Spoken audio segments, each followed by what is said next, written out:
안녕하세요. 이번 시간에는 해고로 끝이 아니다. AI와 경제적 압박으로 IT 일자리 구조 변화라는 기사가 IT월드에 올라왔습니다.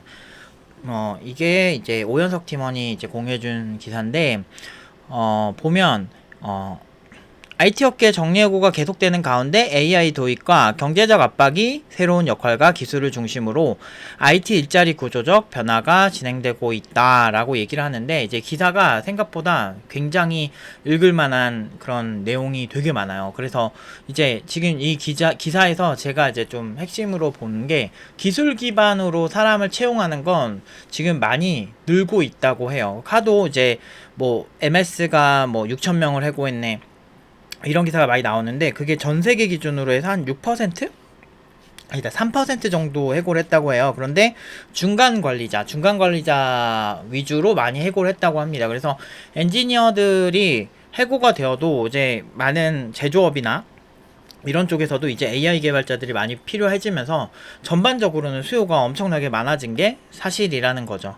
그래서 13,000건 정도가 계속 자코리아에서도 유지되는 모습을 보여주고 있고요. 그리고 어디든 개발자를 많이 뽑아야 됩니다. 그리고 예전에 비해서 정말 많은 기업이 이제는 AI 개발자, 데이터 분석가 이런 사람들을 많이 뽑고 있고, 그리고 여기서 지적하는 또 재밌는 포인트가 AI 기술의 발전을 따라오지 못하는 교육 훈련이라는 부분이 되게 저는 흥미로웠어요. 아무래도 전 교육 전문가다 보니까 많은 사람이 기술 인력 부족 문제를 해결하기 위해 AI로 전환할 것을 제안하지만 AI가 기술 인력에 대한 수요 감소로 이어질 것이라는 증거는 아예 없다. 비아늘로는 오히려 기업이 AI 도구를 제대로 사용할 수 있도록 인력을 준비시키는데 투자하면서 기술의 인재에 대한 수요가 증가하고 있다. 그러니까 증가하고 있다니까요. 그래서 이 기사에 맞게 지금 시장 수요도 13,000건 계속 유지되고 있죠. 그러니까 이게 제가 그냥 하는 얘기가 아니고, 저도 AI를 되게 좋아하고, 팀노바는 8년 전부터 AI 대회에서 그러니까 우리나라 제일 큰 학회에서 1등도 하고, 그렇게 할 정도로 저희가 나름대로 그러니까 작은 교육기관 치고는 되게 진심인 편인데, 이거를 하면서 항상 느끼는 게, 이게 막 AI 때문에 개발자 막 사라진다, 너무 그런 밈이 너무 많이 돌고 있고, 실제로 그걸로 선동하는 것도 사실이고, 그런데 이제 그런 관련 기업들이 그렇게 좀 얘기를 많이 하는데, 실제로 현재 시장은 현재로만 봤을 때는 이제 AI 개발자가 많이 부족하다는 거죠. 그래서 교육이라는 게 더 올바르게 잘 되면, 기사에서 지적하는 것처럼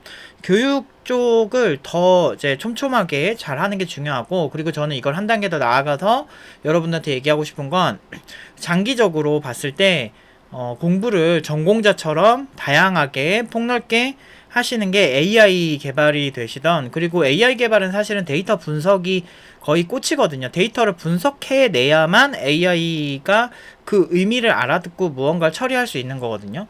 그렇기 때문에 이제 그런 여러 가지로 봤을 때 좀 포괄적으로 AI를 이해할 수 있게 하려면 되게 공부를 이것저것 해야 돼요. 그런데 제가 예전부터 왜 팀노바 커리큘럼 독특하게 이렇게 다양한 거 해요 라고 하는데, 이게 전공자 관점에서 독특한 게 아니에요.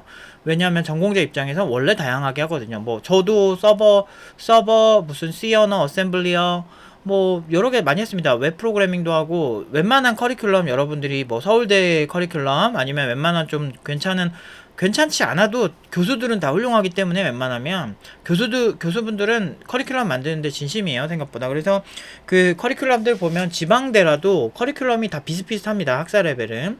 그렇게 막 엄청 좋은 학교 갈 필요도 없고. 그리고 이거는 뭐 제 친구들 얘기지만, 한 친구는 서울대 그 석사까지 땄고, 한 친구는 연고대, 그러니까 학사 때부터 연고대 다니면서 최종적으로 고대 박사를 한 걸로 아는데, 그 친구들도 의외로 명문대 교수님들 그렇게 칭찬하진 않아요.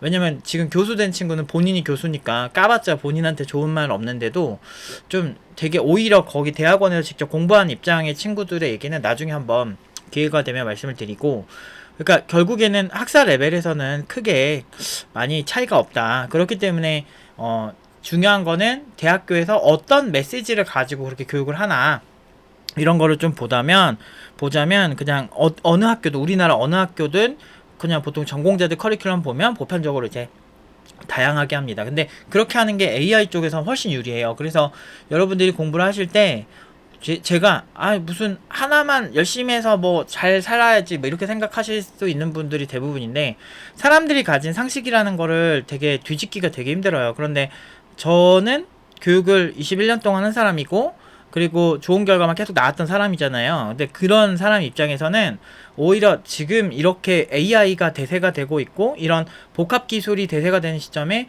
하나만 한다는 게 되게 이상한 거예요. 옛날이면은 뭐 학교 컴공에서 공부하는 게 약간 좀 투머치하게 보일 수 있는데, 근데 꼭 그렇지가 않아요. 나중에 여러분들이 경력 많아지고 되게 많이 올라가면 올라갈수록 좀 복합적으로 하는 게 좋아요. 그런데 그러면 책을 펴고 공부할 게 아니고 제일 중요한 거는 관련 플랫폼 공부를 해보는 게 좋아요. 그 예를 들어서 내가 안드로이드를 하든 리눅스를 하든 맥 OS를 하든 뭐 윈도우즈 프로그래밍을 하든 뭘 해도 상관없어요. 그래서 그렇게 하다 보면 언어는 당연히 다양해질 수밖에 없어요.